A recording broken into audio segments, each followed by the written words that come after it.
5 horas e 45 minutos da tarde desta quarta-feira, nós já estamos chegando com mais uma edição do Alerta Amazonas aqui pela tela da TV A Crítica. E deixa eu começar te fazendo uma pergunta. Você conhece Sheila Maria Pérez? Você já ouviu falar neste nome?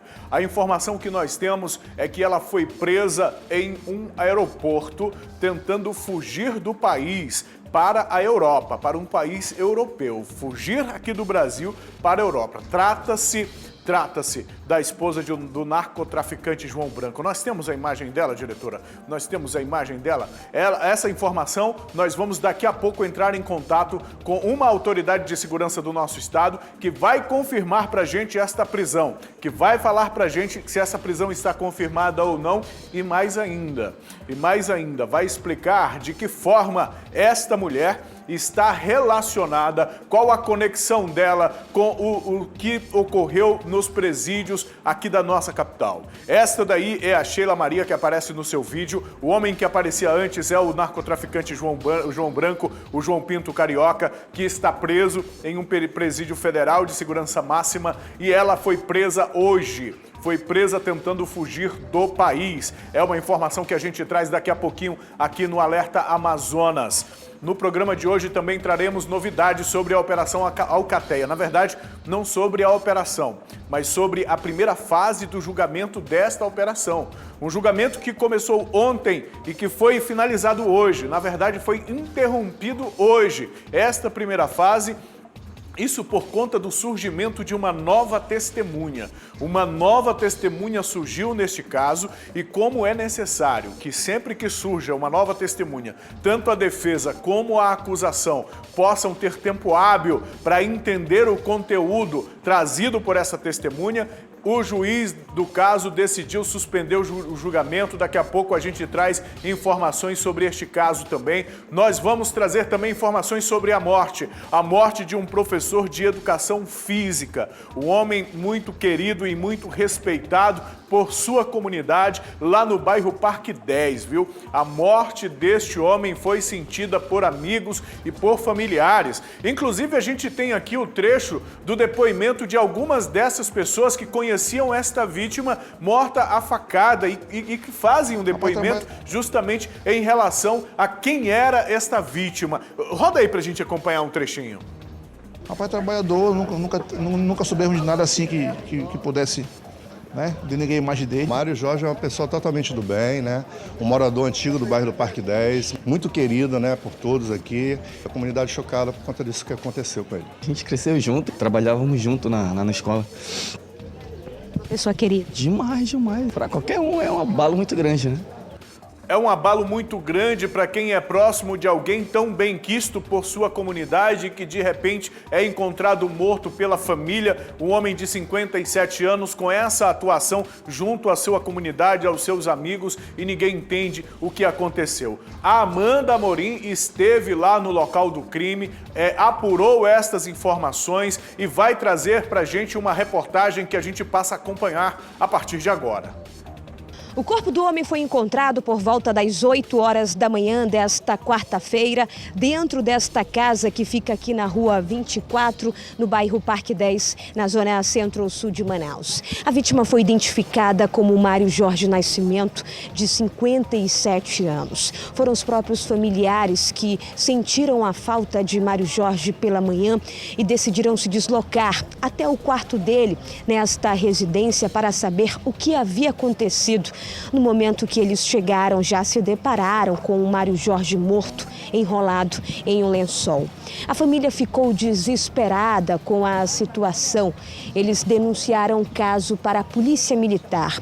Os policiais da 23ª Companhia Interativa Comunitária se deslocaram até essa região da cidade. Entraram na residência para colher mais informações sobre a dinâmica deste homicídio. A Polícia Civil acredita que Mário Jorge foi assassinado por volta das 2 horas da madrugada desta quarta-feira. Os peritos do Departamento de Polícia Técnico-Científica estiveram na residência e constataram que Mário Jorge foi morto com um golpe de faca na região do pescoço. O corpo dele foi removido e levado para o Instituto Médico Legal. A Delegacia Especializada em Homicídios e Sequestros esteve aqui no local.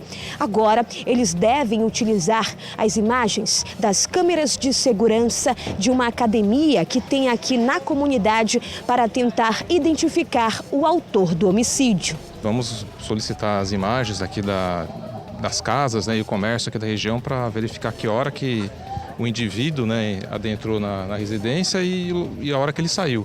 E verificar as características dele para tentar ver a fisionomia, para ver se bate com alguém da família, para saber quem que é. Ele tinha um convívio aí com algumas pessoas que a família não tem contato, não sabe quem é. Então isso que a gente vai tentar procurar saber quem que é essa relação que ele teve aí de social que ele tem para poder verificar quem são essas pessoas aí. Apurando aqui, já foi levado o celular dele, né? A carteira não foi localizada também, estamos tentando verificar no quarto lá, que tem muitos objetos lá. Então vamos dar uma revirada lá para ver se localiza a carteira e o celular dele. Mas por enquanto são esses dois objetos que foram levados. Mário Jorge era professor de educação física. Lecionava no ensino médio em um colégio militar no bairro Parque das Laranjeiras. Ele também prestava serviços no Parque do CSU como professor de hidroginástica e também na Vila Olímpica do Dom Pedro como professor de natação. Os amigos relataram que ele era uma pessoa bastante tranquila e que não tinha envolvimento com nenhuma organização criminosa e que, inclusive, na semana passada, ele teria sido vítima de um assalto enquanto saía do trabalho. Os amigos lamentaram pela situação e esperam que esse crime não fique impune. O Mário Jorge é morador aqui do bairro, aqui há muitos anos, nós crescemos juntos. Meu professor aqui, não só meu, mas de vários colegas que estão aqui, ó. Várias pessoas aqui que cresceram junto com ele, dava aula na Vano Maia, na Vila Olímpica. Rapaz trabalhador, nunca soubemos de nada assim que pudesse, né, denegrir a imagem dele. Mário Jorge é uma pessoa totalmente do bem, né? Um morador antigo do bairro do Parque 10, muito querido, né, por todos aqui. A comunidade chocada por conta disso que aconteceu com ele. A gente cresceu junto, trabalhávamos junto na escola. Uma pessoa querida. Demais, demais. Para qualquer um é um abalo muito grande, né? Agora a gente aguarda que o trabalho da polícia possa revelar quem foi este assassino e por que cometeu esse crime.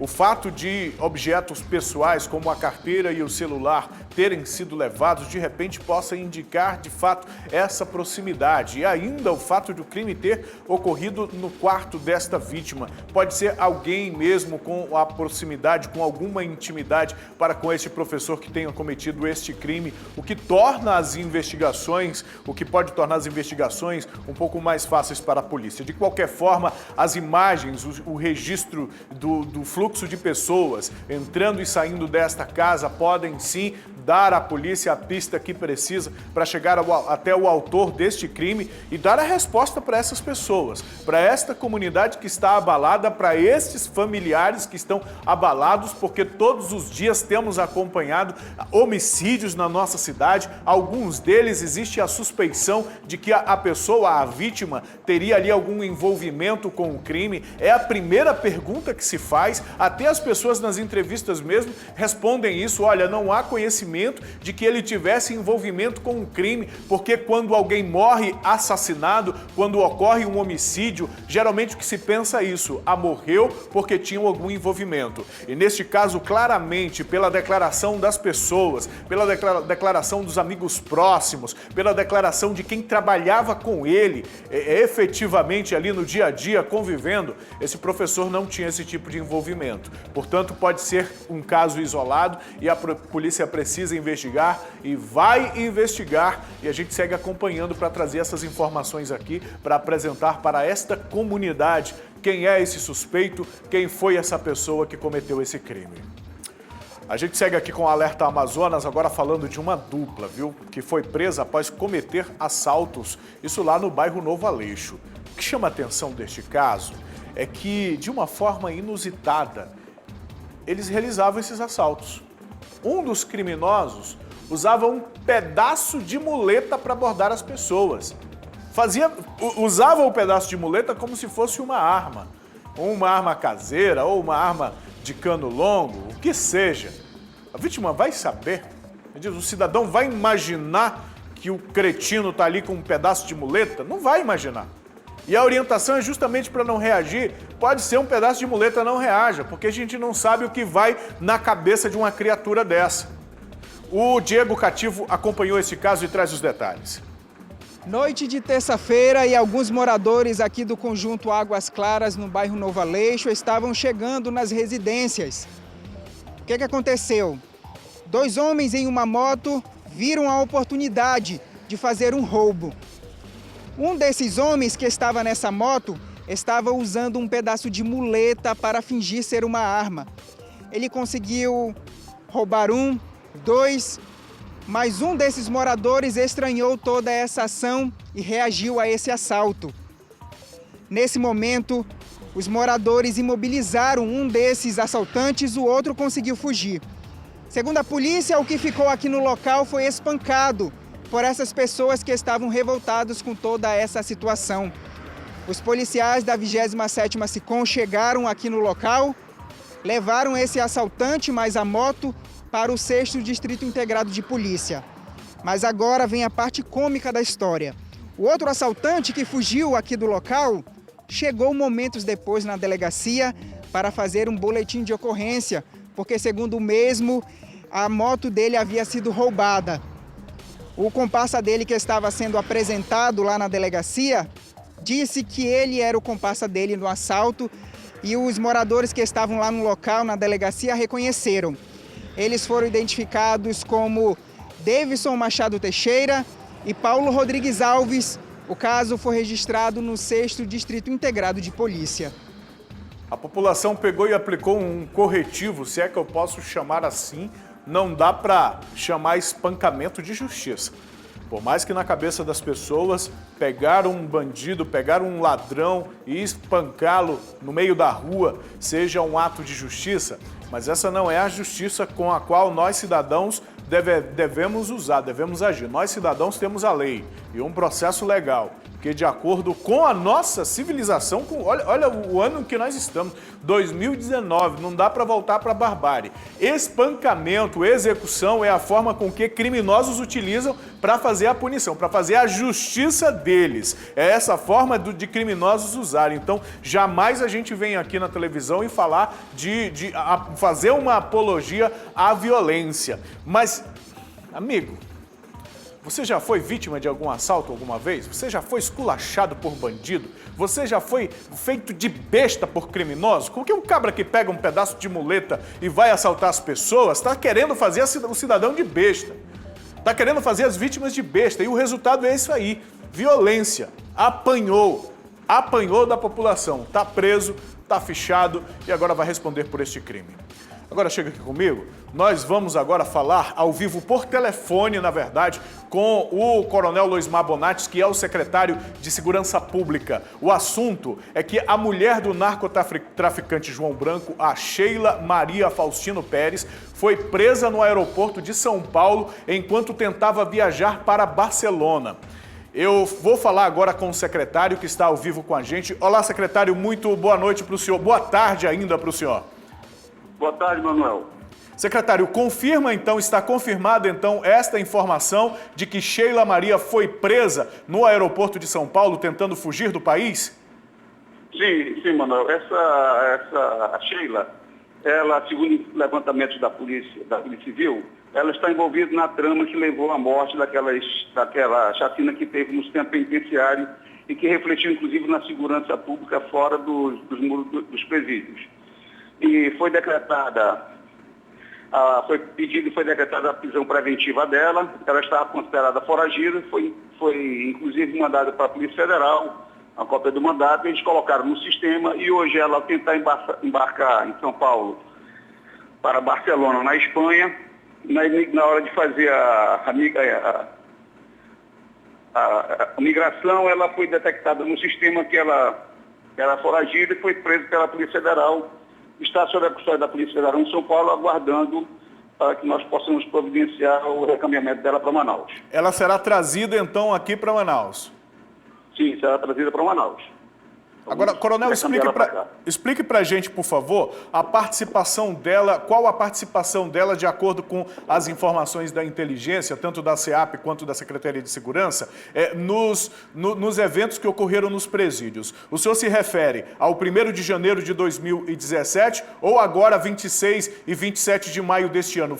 Ela tem participação nos 2 eventos ou é investigada apenas por este último evento?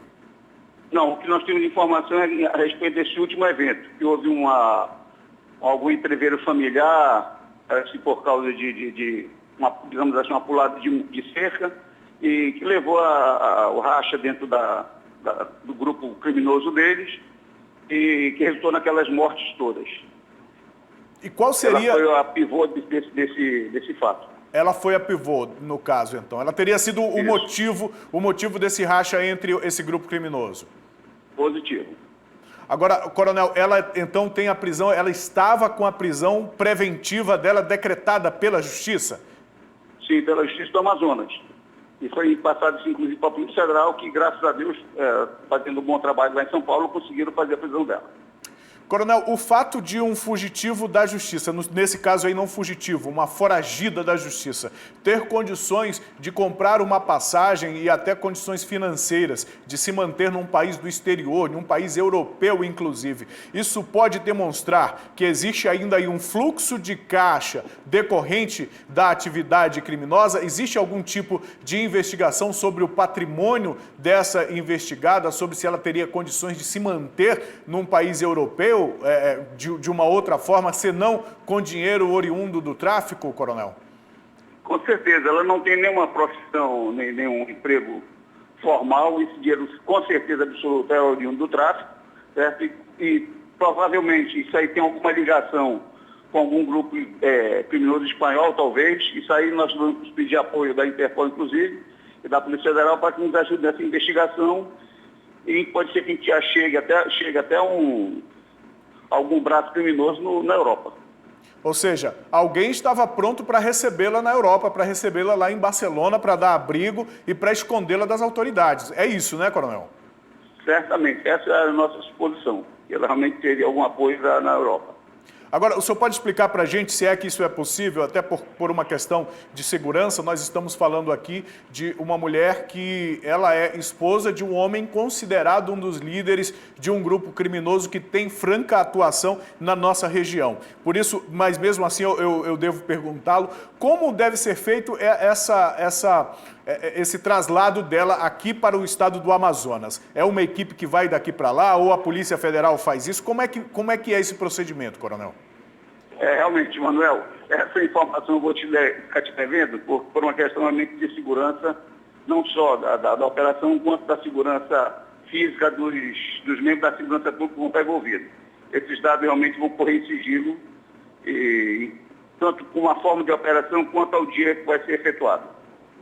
Nós temos então a prisão de uma mulher que tinha a prisão preventiva decretada pela Justiça em fuga. E isso está relacionado a este último evento, a mortes ocorridas dentro do sistema prisional. Coronel, o senhor poderia adiantar para a gente alguma coisa sobre a investigação em relação a estas mortes, as 55 mortes dentro dos 4 presídios ocorridas em maio?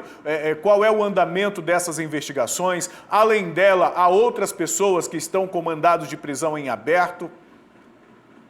Sim, nós temos as investigações que estão sendo coordenadas pela Polícia Civil, estão em andamento, mas toda a questão realmente de resguardar os trabalhos da polícia, nós ficaremos devendo essa informação para você e para os nossos telespectadores.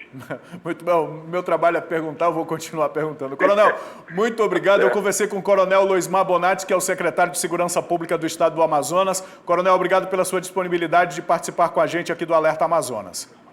Tá certo. Dispõe da gente, Emanuel. Muito bem. Tá aí a Sheila Maria Pérez, pega no aeroporto de São Paulo, embarcando para Barcelona. Você vê como é a diferença? Você vê como é a diferença entre os níveis de quem está no tráfico de drogas.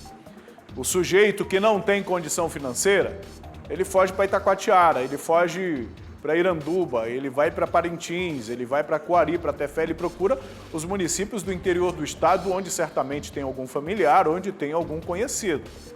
Mas como a gente está falando de alguém com envolvimento no tráfico de drogas, num nível hierárquico de comando, a fuga é para um local bem mais distante, é para um local bem mais longe, como é o caso da Sheila Maria, agora prega, tentando embarcar para a Espanha, para a Europa, para Barcelona, e justamente embarcar para fugir das autoridades, para fugir do mandado de prisão que já estava em aberto, a Justiça já havia decretado a pedido da Polícia Civil, porque o procedimento é esse, a Polícia Civil é que pede, com base nas investigações, com base em investigações, com base em indícios, faz então uma representação à Justiça, e a Justiça entendeu que ela deveria sim ser presa e expediu esse mandado de prisão. Ela então, tentando fugir deste mandado de prisão das autoridades, foi presa em São Paulo. Obviamente que está sob investigação, é um caso que ainda está sendo investigado.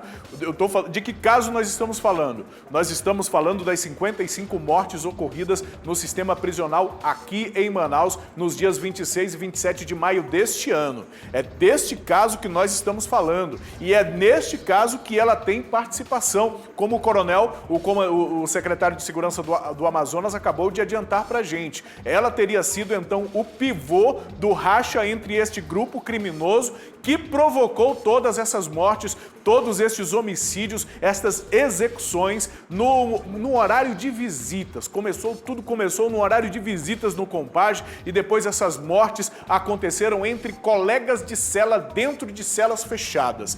Mortes por asfixia, por estrangulamento. Os próprios colegas de cela mataram seus colegas até chegar esse número aí de 55 e as autoridades dizem que este número poderia ser bem maior, bem mais de 200 pessoas poderiam ter morrido se não fosse a intervenção do Estado, se não fosse a atuação do grupo de intervenção penitenciária que já estava atuando lá. Hoje, a realidade que temos no sistema prisional ainda não está pacificada. Nós temos hoje em Manaus a Força Tática de Intervenção Prisional do governo federal atuando aqui em Manaus nos presídios. Os presídios ainda seguem com algumas restrições em relação às visitas, as famílias fazendo pressão, justamente por essa situação que ocorreu nos presídios. E foi por isso, por estar envolvida em tudo isso, que Sheila foi presa pela Polícia Federal, tentando fugir do país, tentando embarcar para a Europa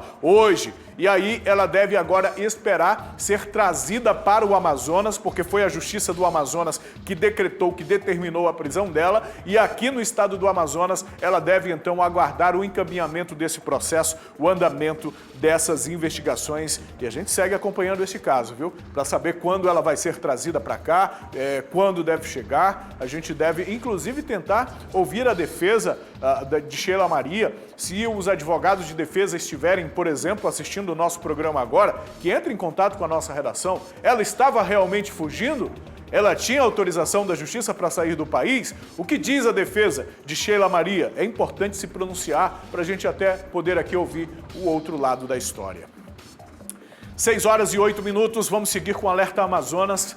Alunos de uma escola, da escola estadual, Manuel Rodrigues de Souza. Essa escola fica lá no bairro Armando Mendes, ali na Zona Leste. Esses alunos foram assaltados ontem pela manhã. O homem chegou em uma motocicleta, é aquela cena clássica, é a cena clássica. O cara chega na motocicleta e já anuncia o assalto e fica todo mundo com medo. Nós estamos falando de alunos. Nós estamos falando de alunos, não é nem de adultos, nem de pessoas preparadas ou mentalmente ou psicologicamente para enfrentar esse tipo de situação. Se é que alguém está preparado para enfrentar um negócio desse, sobretudo na frente de uma escola. E esse cara da moto levou os celulares das vítimas. O que mais ele tinha para roubar de estudantes? O que mais pode se roubar de estudantes? O Bruno Fonseca traz as informações. O assalto foi por volta das 6h45 da manhã desta quarta-feira aqui nessa escola estadual Manuel Rodrigues de Souza. De acordo com informações dos próprios alunos, eles estavam prontos para entrar para a sala de aula. Um homem ainda não identificado estava em uma moto. Ele vinha daquela direção aqui da Avenida Itacolomi, do Armando Mendes, zona leste de Manaus. Ele vinha, voltava. Por pelo menos 2 vezes ele teve essa atitude, já avistando as pessoas que estavam aqui. Foi quando ele estacionou aqui na frente, desceu a escada, entrou a paisana e anunciou o assalto. Pelo menos 7 alunos estavam aqui no local. De acordo com eles, pelo menos 5 celulares o assaltante levou.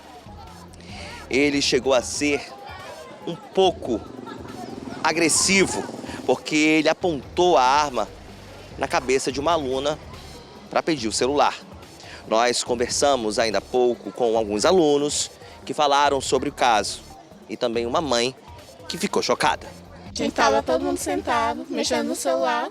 O cara chegou aí, apontou a arma para a cabeça da minha amiga e pegou o celular de todo mundo. Uma menina até tentou esconder o celular, mas ele disse que se ela escondesse, ele ia atirar nela. Aí todo mundo deu e ele foi embora. O celular, 5 celulares ele pegou. Ele estava com um jaleco azul e uma blusa branca. Ele chegou assim na moto, parou bem onde está esse carro cinza. Ele pegou, entrou normal, entrou entre essa porta da entrada da escola. Ele chegou lá como se não tivesse acontecido nada, ele pegou a arma e assaltou. Bora, que é um assalto e quem reagir vai levar bala. Aí ele mandou o porteiro e mais a professora virarem de costas para não ver o rosto dele. E ele puxou o celular primeiro da menina do cabelo cacheado que estava sentado. Depois, a gente não reagiu, a gente achava que era tudo uma brincadeira, algo assim. De acordo com informações das pessoas que estudam aqui, durante a manhã funciona do 6º ao 9º ano. À tarde, a escola funciona com ensino médio. Essa não é a primeira vez que assaltos acontecem aqui na localidade. Eles pedem segurança e principalmente ações para que possam ser evitados esse tipo de constrangimento e esse tipo de crime aqui na escola. É uma escola tradicional que ensina muitos alunos. O assaltante, até o momento, não foi identificado e segue aí na investigação da polícia. É de se ficar indignada, né? Muito revoltada porque não tem segurança nem nada aqui na frente dessa escola e não é a primeira vez que isso acontece. Aí eu acho que as autoridades têm que tomar alguma providência porque colocar mais viaturas aqui, porque não tem viatura, não tem policiamento, não tem nada. E já aconteceu várias vezes isso aqui e ninguém toma nenhuma providência. Você fez o que depois do assalto com a sua filha? Você registrou o boletim de ocorrência, né? Assim que ela chegou lá em casa, a gente só fez trocar de roupa e fomos direto para a delegacia registrar BO. Olha, a SEDUC confirmou, na verdade, que hoje pela manhã um professor e outras pessoas, outros alunos que aguardavam entrar na escola foram assaltados na frente do prédio. Confirmou também que esteve reunido com policiais da 25ª SICOM, justamente para pedir o reforço policial na frente da escola, sobretudo nos horários de entrada e saída dos estudantes, que é o momento em que esses criminosos aproveitam para fazer de vítima a comunidade educacional. Agora a gente fica pensando realmente, o que o cara vai roubar numa escola? Uma escola pública, o que ele pensa encontrar numa escola pública? Você que está me assistindo aí, consegue entender essa lógica? Consegue entender isso? Mas tudo bem, vamos sair da escola, vamos mudar o cenário. Vamos sair da escola, vamos falar de uma unidade básica de saúde. O que um infeliz pensa encontrar para roubar dentro de uma unidade básica de saúde? Como se não bastasse, porque existe aí, para mim, existe um bloqueio ético que eu não consigo superar, eu não consigo vencer. É muita falta de respeito, é muita falta de vergonha na cara, é falta de tudo. Falta completa de cidadania de uma pessoa, de um criminoso, de um bandido que entra numa unidade básica de saúde para assaltar. Isso aconteceu lá no bairro Cidade de Deus. Foi assaltado hoje de manhã o UBS. E mais, olha, para deixar a coisa ainda mais, como vou dizer assim, mais nojenta, para dizer o mínimo, esses suspeitos fingiram ser pacientes. Fingiram estar na mesma condição de outras pessoas. Porque, meus amigos, quem procura uma unidade básica de saúde, como o nome está dizendo, está procurando algum tipo de atenção de saúde. Está com algum problema. Está indo atrás do recurso que tem à disposição pelo Estado para cuidar da própria saúde. Ninguém sai de casa querendo ser assaltado, muito menos quando vai à unidade básica de saúde. E a criatura vai e se passa por algum enfermo, finge estar ali na condição de igual, mas na verdade quer é cometer o crime, como cometeu. A gente tem uma reportagem sobre esse caso. Que os criminosos não escolhem mais hora e nem local para cometerem os crimes, todo mundo já está cansado de saber. Escolas, bares, restaurantes, lojas, tudo vira alvo para os bandidos. Mas agora parece que até as unidades básicas de saúde estão virando um local perfeito para que criminosos possam agir. Prova disso é o que ocorreu na manhã desta quarta-feira aqui nessa UBS que fica na Travessa Maranhão, no bairro Cidade de Deus. Imagine a seguinte situação: você está com seu filho em um local onde provavelmente você precisa de um atendimento médico. A sala de espera está lotada, várias pessoas aguardando, quando de repente 2 homens se aproximam aqui da entrada, se passando por outros pacientes. Essa foi a situação que ocorreu nesta UBS no início da manhã. Esses 2 criminosos chegaram em uma motocicleta e se aproximaram deste portão eletrônico, que já foi inclusive colocado aqui para filtrar a entrada das pessoas que frequentam a unidade básica de saúde. Assim que eles apertaram o botão, um funcionário atendeu e eles informaram que seriam pacientes que estariam aqui para pegar medicamentos. O funcionário, é claro, achou essa situação normal e permitiu a entrada dos 2 suspeitos. Lá dentro, eles puxaram uma arma de fogo e anunciaram o assalto. Eles recolheram joias e celulares de várias pessoas que estavam dentro da UBS nesta manhã. Inclusive, hoje era dia de uma vacina rotineira aqui no bairro Cidade de Deus. Por isso, a unidade básica de saúde estava cheia de mulheres e crianças.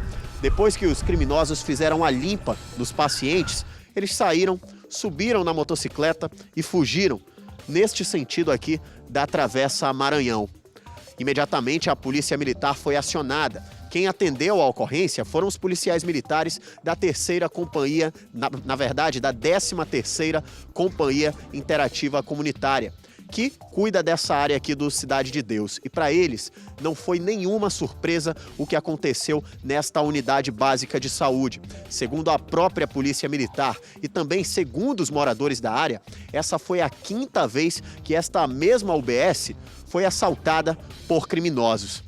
Além disso, os crimes aqui são constantes, principalmente os furtos. A gente percebe, inclusive, que a unidade básica de saúde é protegida por um esquema de segurança. Arames farpados, portões eletrônicos, mas nem isso tem sido capaz de inibir a ação dos bandidos. O outro problema que ocorre por aqui é em relação a um terreno que fica nos fundos da unidade básica de saúde. Há um tempo atrás, esse terreno estava tomado pelo mato alto. Por isso, muitos criminosos pulavam neste terreno e assim tinham acesso à unidade básica de saúde e poderiam furtar o que quisessem.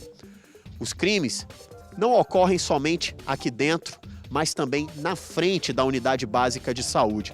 Isso porque durante as manhãs, muitas pessoas acabam formando uma fila exatamente neste ponto em que nós estamos. Os criminosos, já sabendo que a movimentação na Travessa Maranhão é exatamente como essa, bem tranquila, se aproveitam dessa situação e acabam assaltando as pessoas que estão aguardando a unidade básica de saúde abrir para poderem entrar. Depois do crime, da manhã desta quarta-feira, os funcionários ficaram bastante assustados, tanto que a unidade básica de saúde está fechada desde os momentos depois do crime. Os moradores aqui da área também reclamam em relação a assaltos, não só aqui na unidade básica de saúde, mas também na Travessa Maranhão. Isso porque, como nós já falamos, a movimentação é bastante tranquila. E eles pedem, de fato, que o policiamento seja reforçado nessa área, porque hoje em dia não existe mais lugar seguro. Não existe lugar seguro. E o Alisson começou essa reportagem dizendo que as UBSs estão se tornando o lugar perfeito para os criminosos agirem. E sabe por que é perfeito e criminoso sabe disso? que a população está totalmente desprotegida, totalmente despreparada para agir ou reagir diante de um assalto. Aliás, em qualquer lugar. Em qualquer lugar. Mas, como a gente já conhece, por exemplo, a realidade das paradas de ônibus, tem gente que já tem um celular do ladrão. Isso é uma maneira de se preparar. Tá com o celular disponível ali, o ladrão chega, anuncia o assalto, já entrega o celular logo. É o celular do ladrão. Tem gente que se prepara dessa forma, nas paradas de ônibus. Então, em alguns ambientes, as pessoas tomam algumas precauções, não andam com bolsas muito grandes ou... Enfim, as pessoas estão assim, se trancam dentro de casa, evitam estar na frente de casa. Mas, meus amigos, dentro da unidade básica de saúde, você vai fazer o quê? Você vai fazer o quê? A polícia divulgou uma nota em relação a isso, que o policiamento é feito na área lá do bairro Cidade de Deus pela 13ª Companhia Interativa Comunitária. Disse também, é uma orientação que a gente inclusive endossa aqui, que a gente reforça aqui, que as pessoas precisam registrar o boletim de ocorrência, porque muitas vezes as pessoas são vítimas, mas não procuram a polícia. Não procuram porque quando registram um boletim de ocorrência fica naquilo lá mesmo. Ninguém vai investigar, ninguém sai, ninguém vai atrás. Não tem policial para sair para investigar um roubo de um celular. O policial vai deixar de parar de investigar um homicídio para investigar um roubo de celular? Não vai. Isso desmotiva a população a fazer o registro do boletim de ocorrência. Mas é um problema porque é com base no boletim de ocorrência que as estratégias de policiamento são elaboradas. São os boletins de ocorrência que dizem para as autoridades de segurança onde há mais incidência de crimes, onde é que os bandidos estão agindo mais, onde estão agindo menos, com base no relato das vítimas. Por isso que, infelizmente, meus amigos, a gente precisa ir às delegacias e fazer esse registro do boletim de ocorrência para que o planejamento seja feito. A Polícia Militar também informou os números que as pessoas podem entrar em contato com a polícia para fazer o registro, para fazer a denúncia. Na Polícia Militar é o 190. Há também um número direto que fica com o supervisor de área, lá na 13ª SICOM. Mas aí, como que a pessoa vai chamar a polícia se está tendo o celular roubado? É complicado, é um negócio complicado. É um negócio muito complicado. E aí, a gente não tem mais nem o que falar, porque o que a gente vai dizer para o bandido? Vamos pedir a consciência de bandido? Né? Porque o caba que rouba dentro de uma unidade básica de saúde não é um cidadão. Não tem a mínima noção do que é cidadania. Não tem o mínimo respeito pelo semelhante. Mínimo respeito pelo semelhante, que está numa condição debilitada por conta da saúde, atrás de atendimento de saúde, e ainda é vítima. Isso é uma covardia. O roubo em si já é uma covardia. Mas roubar na frente de escolas, roubar dentro de uma unidade básica de saúde, é uma covardia, para dizer o mínimo. 6h23, vamos seguir aqui com o programa. Um homem de 21 anos está desaparecido após uma embarcação virar no Rio Negro. De acordo com o Corpo de Bombeiros, ele e mais 2 homens vinham do Cacau Pireira em uma canoa quando começou a chover e a embarcação virou. Olha, mas há mais informação nisso aí, viu? Há mais informação nisso aí, porque parece que o que eles traziam na canoa era material ilícito, era fruto de roubo ou furto. Vamos entender melhor esse caso na reportagem do Bruno Fonseca. O caso foi aqui na imensidão do Rio Negro. Por volta de meia-noite, 3 homens saíram do Cacau Pireira em uma canoa. Com eles, vários objetos, ferros. Tudo isso fruto de roubo, segundo familiares. Por volta da meia-noite, aqui já próximo à Ponte Rio Negro, a canoa virou devido à forte chuva. Um deles está desaparecido. Ele foi identificado como Gilvani Dumont dos Santos, de 21 anos. De acordo com informações dos familiares, os 3 estavam nessa ação criminosa e vinham já para Manaus para vender o produto de roubo. Ainda de acordo com a família, o caso pode ser um homicídio. Ele pode ter sido empurrado. Os 2 outros homens que estavam na canoa estão aí foragidos. Eles devem ainda prestar depoimentos na delegacia. A família conversou com a nossa equipe e conta melhor sobre o caso. é o seguinte, que o que a gente veio narrou lá, os sobreviventes falaram que eles vinham, a canoa simplesmente, como vinha com ferro, com material, a canoa simplesmente naufragou. E 2 se salvaram e um ficou. No caso, o que vinha junto, os 2 que vinham junto com o meu sobrinho, que estava junto, simplesmente conseguiram sobreviver e ele ficou para trás, vinham nadando e, tipo, quando eles olharam para trás, perguntaram se ele não estava lá ainda, ele simplesmente sumiu nas águas e não, a partir desse momento simplesmente não mais o viram, entendeu? Simplesmente desapareceu nas águas. E as buscas estão sendo desde ontem, a gente estamos empenhados junto com o pessoal do Corpo de Bombeiro e é isso, cara. Entrou em uma outra linha de investigação, né? Porque agora a suspeita é que possa ter sido um homicídio. Eles vinham de lá para cometer um ato criminoso que era o furto, né? O roubo de ferros, é isso? Sim, até então a gente não sabia de nada, a gente ficou sabendo agora de manhã que eles vinham com ferro, que eles já tinham cometido esse ato para o outro lado do rio e que tinha um quarto indivíduo que não foi com eles, né? Que, segundo a esposa desse quarto, eles estavam sendo ameaçados. E agora só os 2 sobreviveram e meu irmão já andava bastante tempo, né, nessa beira aí. Agora desapareceu do nada assim. Um diz uma coisa, outros dizem outra coisa e ninguém sabe o que aconteceu de verdade. O que vocês esperam agora? Espero que pelo menos apareça o corpo pra gente, né? Que a gente não uma angústia assim, sem saber de nada, sem ter notícias. E é isso. Giovanni ainda está desaparecido. O Corpo de Bombeiros faz a busca aqui pelo Rio Negro. De acordo ainda com a família, um 4º elemento viria nessa canoa, mas desistiu. Ele, junto ao desaparecido, estariam sendo ameaçados por uma pessoa, mas que ainda não foi também identificada devido a roubos também praticados aqui na capital. A polícia investiga o caso. A nossa guarnição, nesse momento, está realizando as buscas, fazendo as buscas no perímetro. A gente procura todas as informações possíveis antes de iniciar as operações, saber o que ele estava fazendo antes, se estava consumindo bebida alcoólica, qual era o itinerário que ele ia fazer, por onde é que ia ocorrer esse itinerário, se era perto da margem, se era no meio do rio. A gente procura todas as informações para reduzir o máximo ali o percurso que a gente tem que fazer para poder fazer as buscas. Vocês acham que podem ainda encontrar hoje o corpo desse rapaz? Existe a possibilidade, sim, de encontrar. Né? Nós já temos várias operações que nós conseguimos êxito em encontrar o corpo. Existe essa possibilidade, bem como existe a possibilidade de não ser encontrado hoje também. Mas é uma história enrolada, né? É uma história enrolada.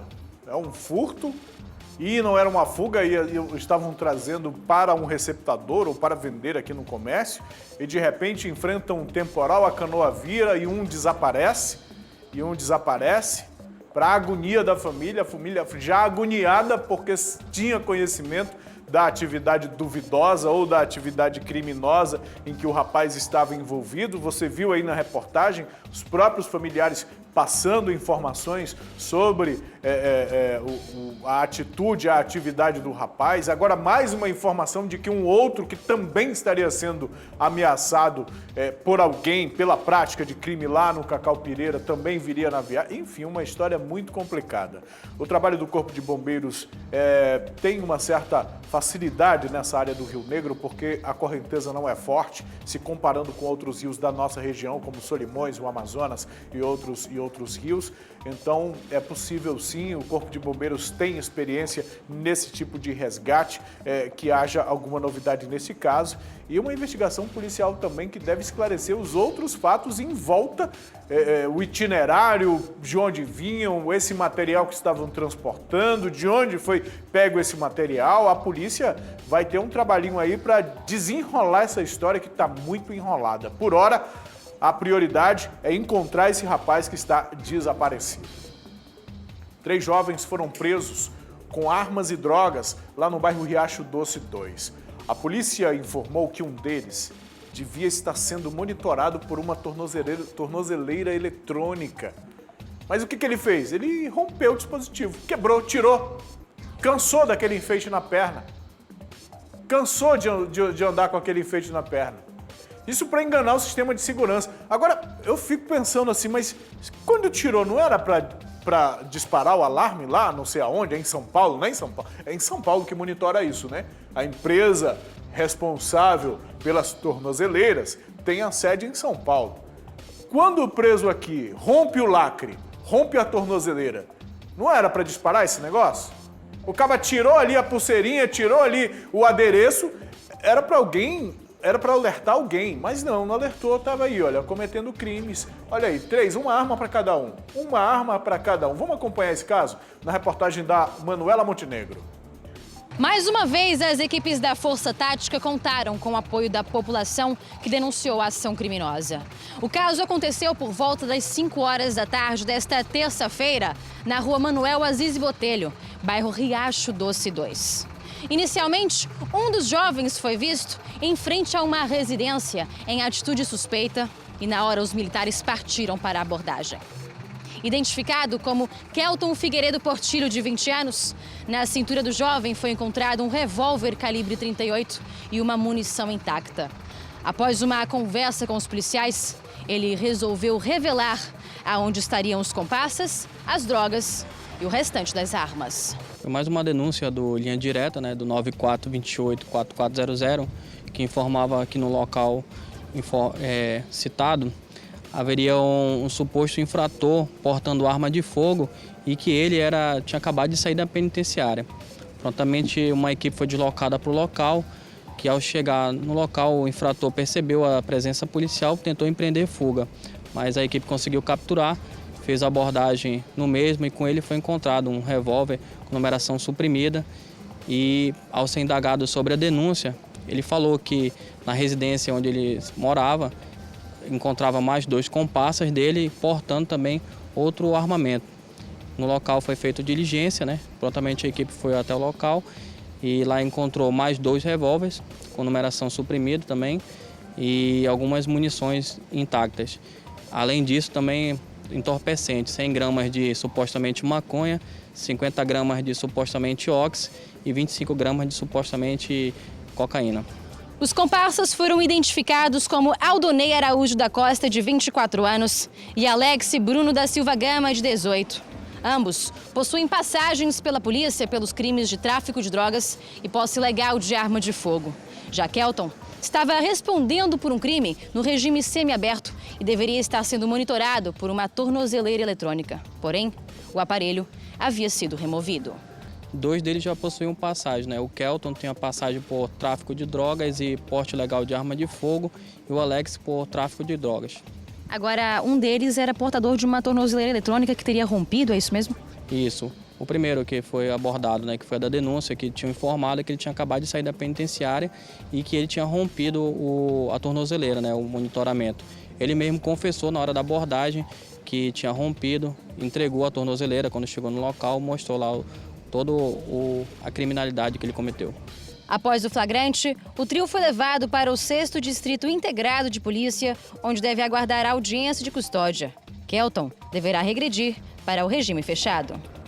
A gente acompanha as operações de segurança, os anúncios feitos em relação aos investimentos. Recentemente tivemos o anúncio do governo federal em que parte do acervo da Força Nacional comprado para as Olimpíadas, cerca de R$ 1.100.000 em equipamentos como armas, viaturas, alguns equipamentos para a utilização da polícia seriam encaminhados aqui para o estado do Amazonas. Me parece que esse equipamento ainda não chegou, mas está vindo, armamento armazenado desde 2016. A gente acompanha, nesse momento, no sistema prisional, a gente tem a Força Tática de Intervenção Prisional do governo federal, que está compartilhando informações com os grupos locais. A gente tem acompanhado operações Mas quando se trata da tornozeleira eletrônica, quando se trata desse modelo do semiaberto aí, a gente não ouve ninguém falando nada. Ninguém falando nada. Tá certo, foi um pedido da Secretaria de Administração Penitenciária, porque lá em 2017 o semiaberto do Compage funcionava exatamente do lado do muro do regime fechado. O que favoreceu ali a entrada de armas e do material que culminou naquela grande rebelião, e isso precisava realmente ser mudado. O que a SEAP fez, solicitou da Justiça que o modelo semiaberto fosse abolido e fosse tudo para o sistema da tornozeleira. A Justiça determinou então que assim o fizesse. E de lá para cá está dessa forma. 2017 foi, 2018 já foi. Nós estamos quase na metade de 2019 e ninguém faz nada e ninguém fala nada. Será que é só o jornalismo que percebe que esse sistema está falido, que esse sistema não funciona? Será que é só a sociedade que percebe que isso está falido, que isso não dá jeito, que isso não resolve? Cadê o Ministério Público? O Ministério Público não vê essa situação? A própria Justiça não percebe essa situação? O próprio governo também? Será que não é necessário que sejam tomadas outras medidas? Mesmo em relação à utilização, à metodologia de utilização das tornozeleiras eletrônicas? No momento que o cidadão rompe o lacre, no momento que ele rompe a tornozeleira, neste momento ele precisa ser responsabilizado pelo Estado. Ele precisa ser chamado à responsabilidade. O sistema semiaberto tinha uma vantagem. A vantagem de o preso ter que se apresentar todos os dias. Isso restringia o tempo dele de atuação na rua. Por mais que ele tivesse, durante o dia, cometendo algum tipo de crime, à noite ele tinha que se apresentar. E se não se apresentasse, o regime dele regredia e aí tinha que voltar para o fechado. Agora, no semiaberto com a tornozeleira, ele rompe o lacre e só é trazido à responsabilidade nesse caso aí, quando é preso em flagrante por algum crime. Só neste caso, porque ele não precisa se apresentar. Ele não precisa mais chegar na frente da autoridade. Ele não precisa mais dar satisfação. Só é apresentado quando é preso. Ou quando a SEAP faz a operação, e fez uma operação há alguns meses. De 240 abordagens, mais de 130 foram encontradas irregularidades. Era para fazer isso todo mês, toda semana, todo dia, toda vez que alguém rompe uma tornozeleira, é necessário ir lá verificar porque alguma coisa está errada. Está errada. Eu vou continuar batendo nessa tecla porque é algo que realmente incomoda a todos nós, ver pessoas que deveriam estar cumprindo pena, mas estão nas ruas cometendo crimes. Isso não está certo.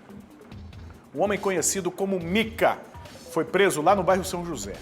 De acordo com a polícia, esse rapaz aí já tem várias passagens por tráfico de drogas, porte ilegal de arma de fogo e furto de veículos. É uma lista criminal extensa, viu? Quem vai contar essa história pra gente é a Jéssica Oliveira. Beco João Bosco 2, bairro São José, Operário. Esse foi um endereço que o suspeito foi preso pelo crime de tráfico de drogas. Ele foi identificado por Valmir de Souza Ribeiro. Esse caso aconteceu na tarde de segunda-feira por volta de 5h30 da tarde. A Polícia Civil recebeu uma denúncia de que esse homem estaria traficando entorpecentes nesse bairro. Prontamente, a polícia foi até no local. Chegando lá, eles fizeram a abordagem aí nesse suspeito, no Valmir, e com ele foi encontrado 31 trouxinhas de cocaína, uma porção de maconha e uma balança de precisão. Eu estou aqui já com o delegado Ivo Martins, que vai dar mais detalhes sobre essa ocorrência para a gente. Delegado, já se pode dizer aí, pela quantidade, se esse suspeito é um criminoso de alta periculosidade? É sim, na verdade a gente estava aqui ontem na delegacia e recebemos a informação, o cidadão veio pessoalmente aqui na delegacia trazer uma denúncia a respeito do Mica, que é esse cidadão. Apesar de ser lá da Zona Leste, a pessoa que nos procurou morava aqui e falou inclusive de algumas ramificações que possivelmente teria com o tráfico de drogas aqui. Então eu pedi que a equipe fosse até o local e, deslocando até lá, fizesse a abordagem do Valmir. E com o Valmir, dentro da residência, foi encontrado esse material entorpecente. Ele já responde inclusive por outros crimes.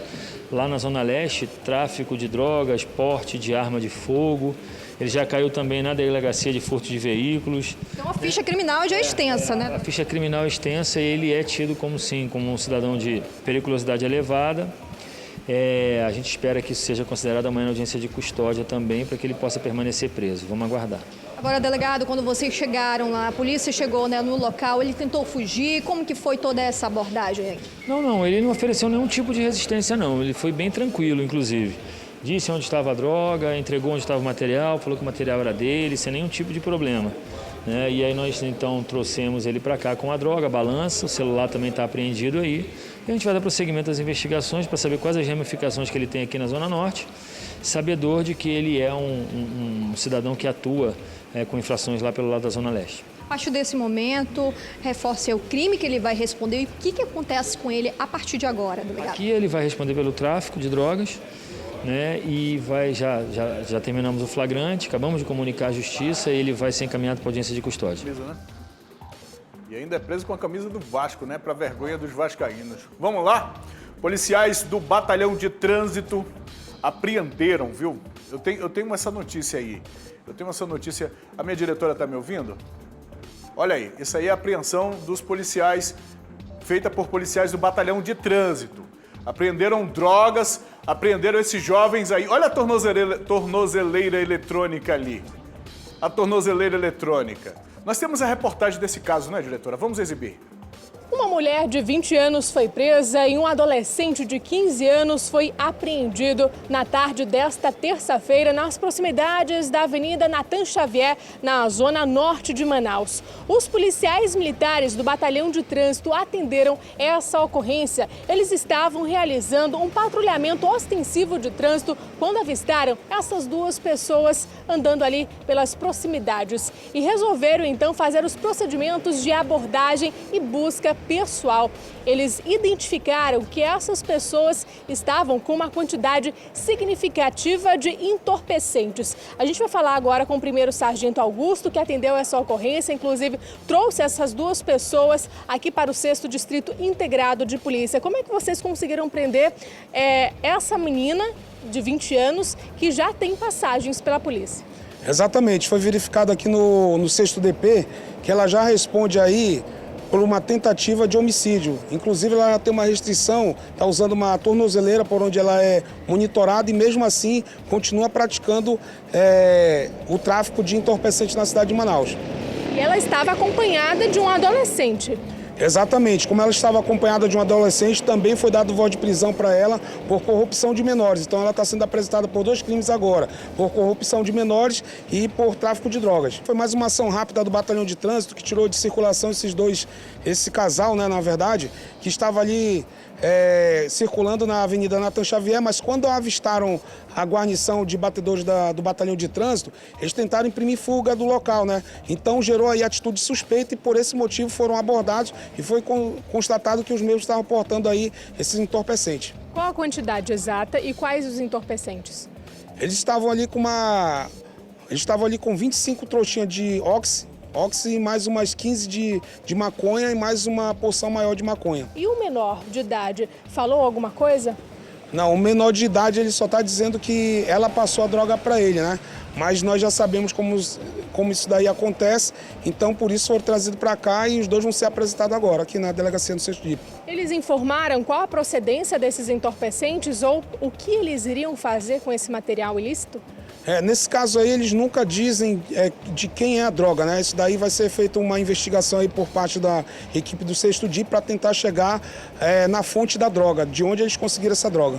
Obrigada, sargento, pelas suas informações. Lembrando que essa moça de 20 anos já foi identificada como Kathleen Souza da Silva, de 20 anos. Após ela passar, então, aqui por esses procedimentos iniciais, na delegacia, ela será conduzida para audiência de custódia, onde deve responder por tráfico de drogas.